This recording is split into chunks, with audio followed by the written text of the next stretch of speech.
템플릿과 관련된 ODR 룰에 대해서 알아보도록 하겠습니다. 일단 템플릿에 대해서 알아보도록 하겠습니다. 템플릿에서 템플릿 파라메타 리스트는 템플릿이란 키워드 다음에 위치하게 됩니다. 템플릿 아규먼트 리스트는 템플릿의 디클러레이터 ID 다음에 위치하게 돼요. 이 부분을 템플릿 아규먼트 리스트라고 부릅니다. 템플릿 파라미터 리스트와 템플릿 아규먼트 리스트를 구별을 해야 됩니다. 이럴 때 템플릿 아규먼트 리스트는 없는데 템플릿 파라미터 리스트만 있는 경우를 프라이머리 템플릿이라고 부릅니다. 템플릿 아규먼트 리스트도 있고 템플릿 파라미터 리스트도 있어요. 그런데 템플릿 파라미터 리스트가 하나 이상 존재하는 경우를 부분 특수화라고 부릅니다. 둘 다 있는데 템플릿 파라미터 리스트가 추가를 할 수 있도록 되어져 있는데 비어있는 경우가 있어요. 이런 경우를 명시적 특수화 구문이라고 합니다. 또 다른 경우가 있는데요. 템플릿 파라미터를 쓸 수가 없어요. 그리고 템플릿 아규먼트 리스트가 있어요. 여기 아예 쓸 수가 없도록 되어져 있습니다. 템플릿 파라미터 리스트를. 이런 구문을 명시적 인스턴스 구문이라고 부릅니다. 명시적 인스턴스 구문은 위에 있는 특수화 구문으로부터 소스를 제너레이션 하도록 요구를 하게 됩니다. 일단 우리는 위에 대해서만 관심을 갖도록 하겠습니다.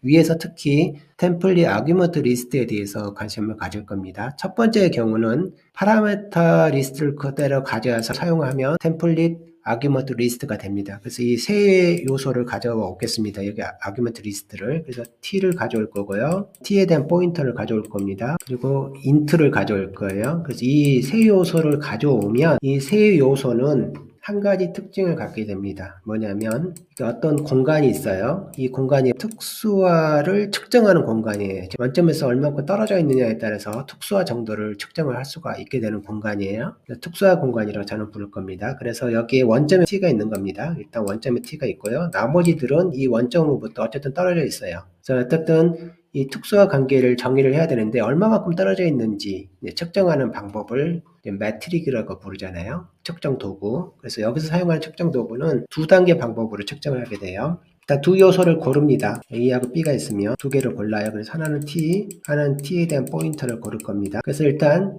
첫 번째 연산은 A가 먼저 카드를 하나 꺼냅니다. 즉 인티저라는 타입을 딱 꺼내요. 그럼 너 인티저 만들 수 있어? 라고 얘기하게 되면 B는 난 만들 수 없는데 하게 되면 B는 못 만들잖아요. 그럼 여기서 알 수 있는 사실은 일단 A가 있고 B가 있는데 B가 멀리 있다는 소리입니다. 좀 더 추상화가 되어져 있기 때문에 응답을 못하는 거예요. 일단 첫 번째 단계는 그렇습니다. 두 번째 단계는 거꾸로 합니다. 여기서 인티에 대한 포인터를 딱 꺼냈어요. 그런데 너 포인터를 꺼낼 수 있어? 했더니 가능해. 이렇게 하게 되면 A, B가 거리를 측정할 수 없다는 소리예요. 즉 한 번은 B가 멀다고 했고 한 번은 잘 모르겠는데 이렇게 얘기를 하는 겁니다. 그러면 이 경우는 B가 멀리 있는 거죠. 이렇게 측정을 하게 되는 겁니다. 그래서 특수화에 대한 거리는 비대칭일 때 정의를 내릴 수가 있어요. 하나는 되고 하나는 안 되고 뭐 이런 관계일 때 정의를 내릴 수가 있어요. 둘 다 되거나 둘 다 안 되면 거리를 측정할 수가 없습니다. 그래서 이 공간에는 어떤 특징이 있냐면 원점에 있는 녀석은 프라이머리 t가 되고요. 나머지는 원점으로 떨어져 있어요. 그래서 t하고 비교하면 나머지는 다 추상화가 좀 더 진행이 된 겁니다. 그렇죠? 그렇지만 이 나머지 밖에 있는 두 요소에 대해서는 거리를 측정할 수 있는 경우도 있고요. 측정을 못하는 경우도 있어요. 그래서 이 공간은 그래서 어떤 공간이냐면 부분적으로 정렬된 공간이 있고 부분적으로 비정렬된 공간이 있는 거예요. 요소 두 개를 골랐을 때 어떤 경우는 딱 답이 나오는 거고 어떤 경우는 답을 알 수 없는 경우가 있다는 겁니다. 일단 이렇게 구성이 되어져 있어요. 그럴 때에 우리가 지금 관심을 갖는 거는 소스를 만드는 작업이잖아요. 그래서 예를 들어서 T 포인터가 있으면 이게 원점이 있고 원점으로부터 떨어져 있는 겁니다. 그 다음에 인트가 있고요. 인트가 원점으로 떨어져 있는 겁니다. 그리고 이들 사이에는 여기서 카드를 꺼내면 응답 못하고 여기서 카드를 꺼내면 이쪽 서로 응답을 못하잖아요. 거리를 측정할 수가 없어요. 이렇게 구성을 해놓은 거예요. 그러면 실제로는 우리가 어떤 식으로 사용을 하냐면 이 구문을 보면 카드로 스트링을 꺼낸 겁니다. 스트링 카드를 꺼낸 거예요. 스트링이랑 카드를 첫 번째 적용하면 가능하죠. 두 번째 안 되고 세 번째 안 돼요. 그러면 딱 T가 선택이 되는 겁니다. 딱 하나가 선택이 되어지면 아규먼트를 가지고 있는 요 소스죠. 요 소스로부터 소스를 생성하는 소리구나 이렇게 판별을 하는 거예요. 두 번째 만약에 플라팅 포인터를 기반으로 작성이 돼요. 이 구문을 제가 명시적 인스턴스 구문이라고 했습니다. 아규먼트 리스트는 있는데 템플릿 파라미터 리스트를 아예 쓸 수 없도록 작성한 구문. 이 구문은 뭐 제너레이션을 해 라고 요구하는 명시적 인스턴스 구문이에요. 이렇게 만드는 거를 인스턴스라 부르거든요. 첫 번째 경우는 암묵적으로 만들어지는 거고 이 부분은 명시적으로 인스턴스를 만들어 라고 요구를 하는 겁니다. 그래서 요 구문은 카드가 플라팅에 대한 포인터예요. 그러면 일단 얘 되고요. 그 다음 얘 되잖아요. 얘는 안 되고요. 그래서 이 두 개에서 아까 말한 추상화 거리를 측정하면 원점부터 얘가 멀잖아요. 그래서 얘가 선택이 되는 겁니다. 그래서 이에 응당하는 소스가 이 부분이잖아요. 이 소스로부터 코드를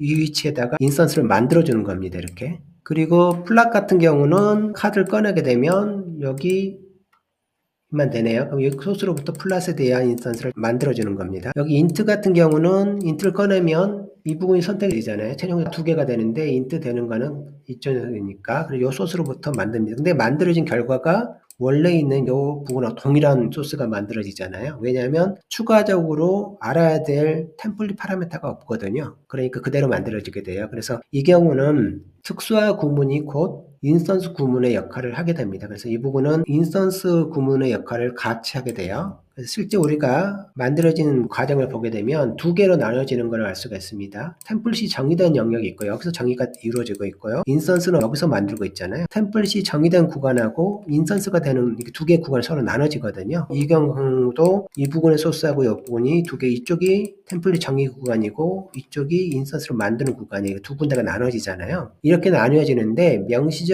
특수화 구문은 정의 구문이면서 인스턴스 구문의 역할을 동시에 하게 돼요.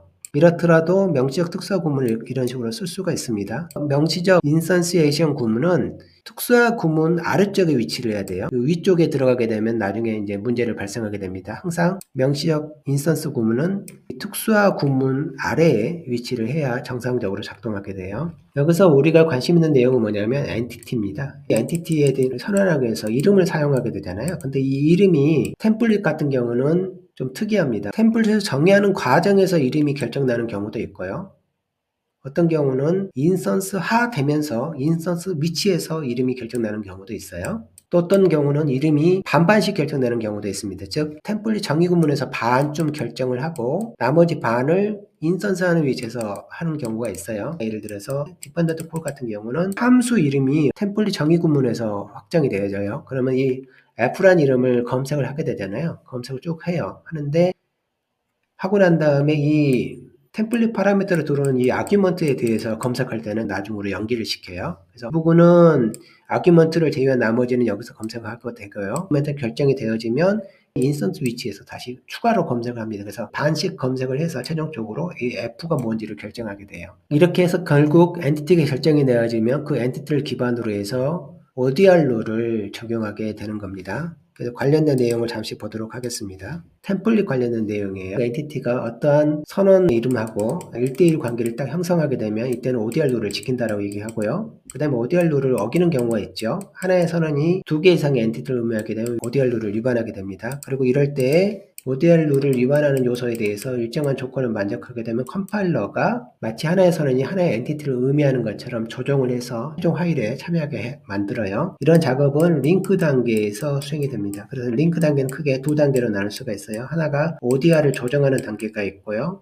두 번째가 이렇게 조정된 엔티티들을 모아서 하나의 파일로 만들어주는, 즉 이미지 파일을 만들어주는 작업을 진행하게 됩니다. 이럴 때 어떤 선언이 있습니다. F라는 선언이 이 엔티티를 가지고 있고요. 또 F라는 선언이 엔티티를 가지고 있습니다. 그리고 컴파일을 수행하게 되면 컴파일은 파일 단위로 진행을 하기 때문에 이때의 의미를 갖는 링크 에지는 노 링크 에지하고 인터널 링크 에지가 이때 검사가 이루어지겠죠. 그 다음에 이런 파일들이 링크 단계를 거치게 되면 이때서는 여기 있는 모듈하고 익스터널 링크 에지가 적용이 돼서 이런 식으로 링크 에지에 따라서 확인하게 됩니다. 그래서 이름 충돌 문제를 확인하게 되겠죠. 그럴 때에 ODR 룰이 발생하게 되면 최종적으로 하나의 엔티티를 결정해서 그 엔티티를 실행 파일에 첨부해서 만들게 됩니다. 이럴 때 우리가 관심 있는 건 템플릿 관련된 내용이잖아요. 그래서 템플릿을 처리할 때는 링크 단계에서 인스턴스 관련된 목록을 만들어요. 그래서 어떠한 인스턴스 만들어서 실제